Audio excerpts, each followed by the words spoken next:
Why equal money? Money has become part of the very fabric of consciousness, part of the very fabric of the human and its interaction within all relationships, social, economic, family, religion. Everything is gauged, directed, is the result of money. And a lot of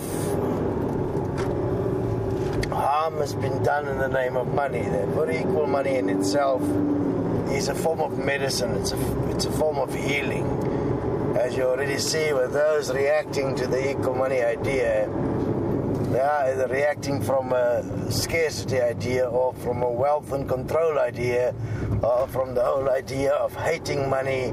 There are so many things to be healed before we as a human race can actually consider what it is we're here to do and why we haven't taken our custodianship to an effective living way of expression where we are supporting all those living things that do not have the abilities we have. I mean, we are in essence supposed to be the slaves of those that cannot look after themselves, not because we know more, it's because we know less. We are, after all, being taken care of by plants and animals and the sun and the earth, and we as the human race cannot replace that which is given to us by plants, animals, by our environment. I mean, what makes our life possible. We can't replace it even with money. Money is purely, initially, equal money is purely, initially, a way, a substance, a gateway to healing the human race and getting all the hidden agendas out. It's not going to be a magical, beautiful way, and it'll take many years. We're already busy training people to work with the hidden psyche, the stuff, behaviors, relationships that has caused so much of the harm that is existent in the world today. Now, equal money obviously is also linked to the other thing that everyone seems to not want to consider, and that is politics. All powers to be that is in this world currently, the authority through a democratic process did so through politics, where the majority of the people voted for a policy, for a way of governing the world, for a way of life. Obviously, those that never had a proper answer for this world didn't go political. They went revolution. They try and force their way into existence. You can't do that. You have to do this in a way where every participant understands what it is that is to come, and that they agree that that will be what's best for all, best for themselves.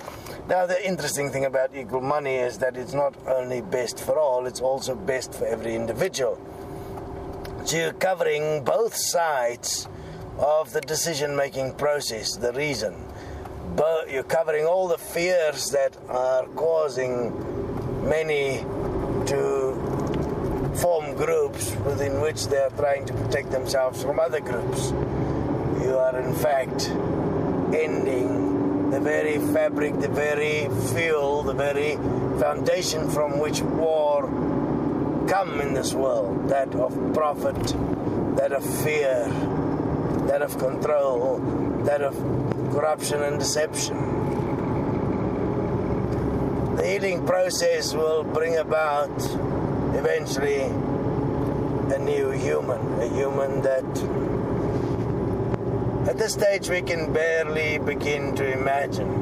Our imagination has been tainted with money in every way possible because we have formed relationships within the mind with all types of pictures of self-value that are inevitably, intrinsically dependent on money, and therefore many decisions we've made to try and make our imaginary world's reality has been based on the money connection that entered our world.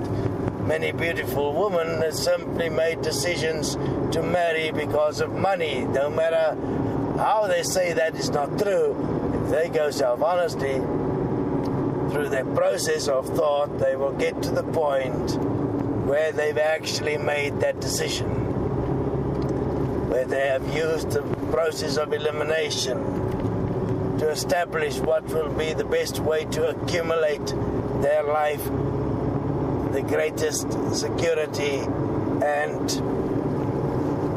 prepare their world for making most of their dreams come true. And within that context, they will make certain compromises. Many people has done that, even employees, people that is part of political agendas. It's all about money. Money determines what people will stand for. People, the leaders in the world has been created by money to protect certain vested interests. And these vested interests make sure that their investment gets protected politically. They're not interested in what's best for the people. They're interested in their money.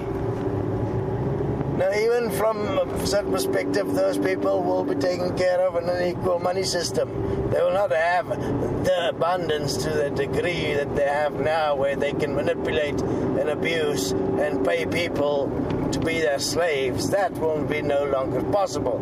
So they're going to have to do some of their shit themselves. And if you can't get people to work together with them because they are unhappy about all the abuse that happened in the past, they're going to have to do some more initially until we have sorted out all the hidden avenues of revenge that is still waiting karmically to explode into this world and destroy our realities. You know, the fascinating thing is that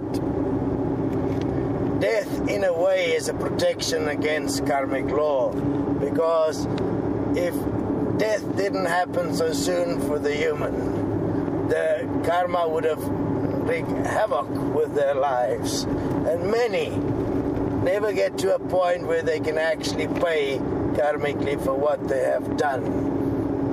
And by the time they get to the afterlife, it is too late. And when they reincarnate in the old system,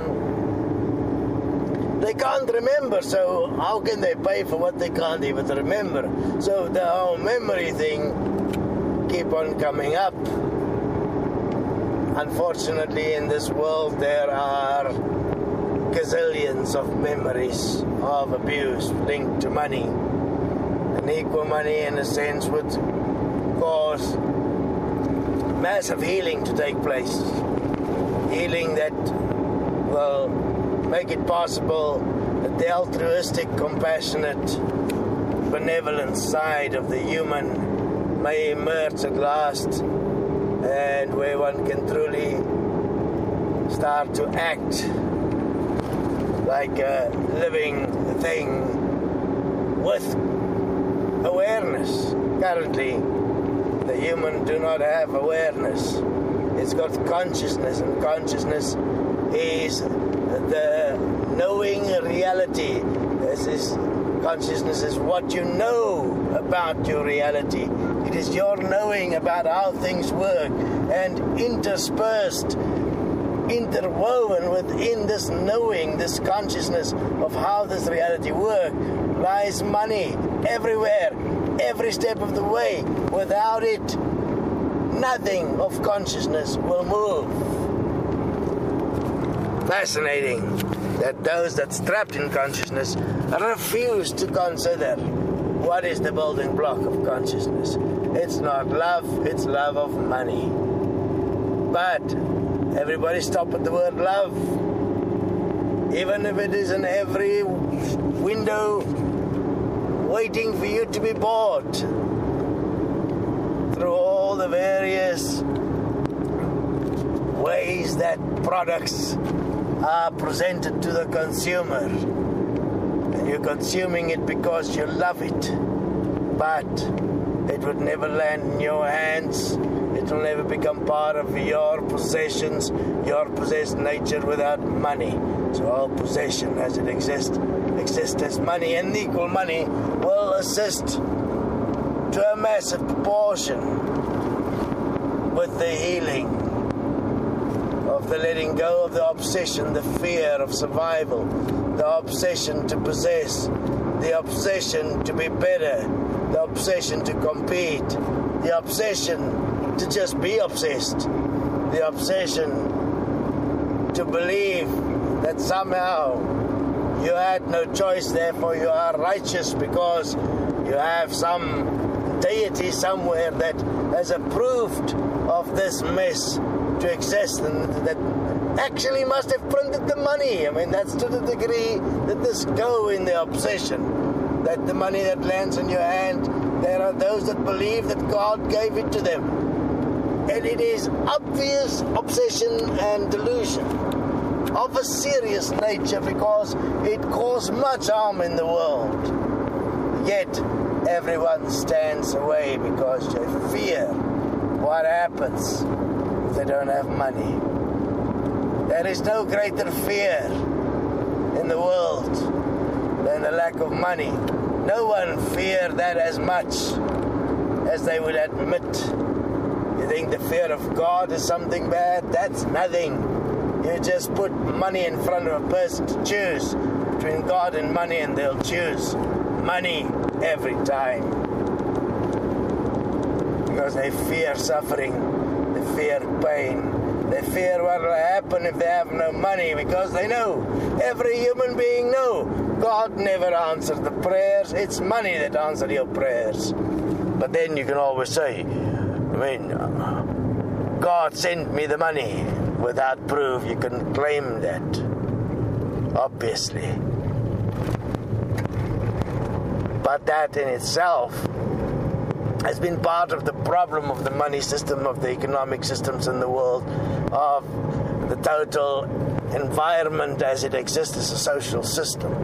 And it requires a definitive directive point to bring to an end the mindless cycles that seems to go on for infinity to such a degree that there is even a belief that infinity exists and that one will eventually find your way through all of this. If you go and do the equality equation, you do your basic mathematics, you'll see it is impossible to get out of this unless you stop and start a new system that is best for all. And unless you heal and use the tools that is here to heal with. Therefore we say equal money. It is the quickest way for the human race to heal. It is the quickest way for all the delusions to come out and for the obsessions to show their face so we can deal with them. It is not going to be a pretty face for a little while, but once we have done this, once we have walked through the forgiveness and we have walked through the understanding of self-honesty in terms of what is best for all, we'll be astounded at how simple it really was. At this stage, so, understand those that are in the process of preparing the way and preparing themselves to lead the way, that this will take time. It is a slow process and we have to do the transition through political means, bringing about the new world through the money that is part of the old system. You have to make sure that you are actually able to support yourself and support those that will walk on your behalf to bring about the changes in this world. Make a commitment, because it's not much that is required from each one in this world to bring about the change. But yet, one must realize that in spite of not much being required, there is such a delusion within the human race that no one can believe that anyone can stand for what's best for all. Yet, everybody wishes this best for all. Somewhere you're going to have to make a decision to actually bring about what's best for all and to support what's best for all. And yes, you can't have the control of the outcome. You have to use common sense and the accumulation effect of many working together as one to bring about a result that is equal to what is best for all.